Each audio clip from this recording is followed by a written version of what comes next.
Oni. Toto všetko by sa ale nestalo, keby sme nemali podporu obce, samozrejme. Takže tá prvá myšlienka vyšla od školy, ale pani starostka, poslanci vlastne toto podujatie podporovali, takže vďaka ním sme to mohli zorganizovať. Ja ale chcem povedať ešte jednu vec.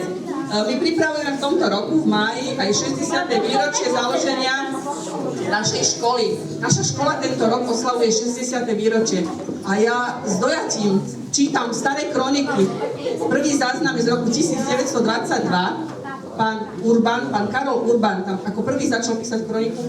A tam je už vtedy je jasné, že škola vždy v Račanoch bola akousi nositeľkou tradícií, nositeľkou kultúry. Boli tu vždy kurzy písania, čítania, či to bolo v tých 20. rokoch, alebo potom v 90. rokoch už pán Hrčka, pani Hrčková, pani Banáková robili tu rôzne kurzy pečenia, varenia, prednášky. Takže škola vždy bola akousi nositeľkou vzdelanosti v obci. A ja si myslím, že by to tak malo byť aj teraz. Ja vám všetkým veľmi pekne ďakujem a naozaj neodchádzajte, lebo pani starostka pripravila toľko občerstvenia, až do nedele môžeme tancovať.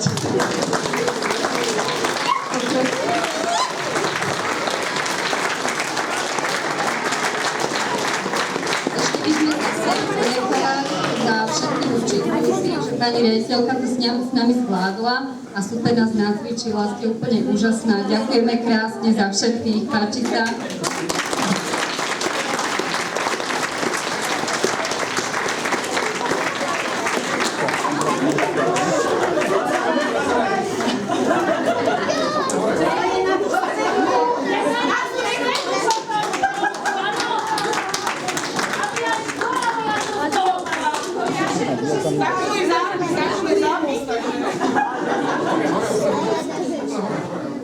Vážení prítomní, týmto by sme ako skončili tú peknú tradíciu, ktorá skutočne tu bola, kedy bývala, bola prerušená.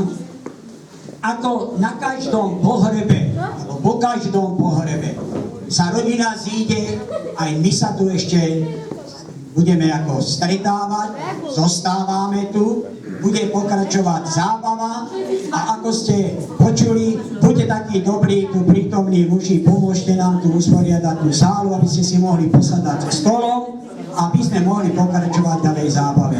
Ešte raz, príjemnú zábavu vám prajem.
Často z rána sem